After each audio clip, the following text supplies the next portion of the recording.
जोरदार टक्कर मारा, जिसके बाद ये सभी गाड़ियाँ खाड़ी के अंदर गिर गई और पानी में बैठी और पीछे जमकर गिर गई। आपको बता दें कि हादसे में करीब 2 से 3 लोग तो ऊपर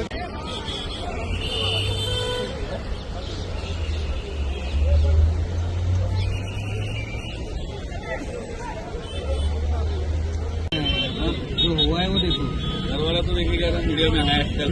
4-4:30 वाजता एक भीषण अपघात घडला।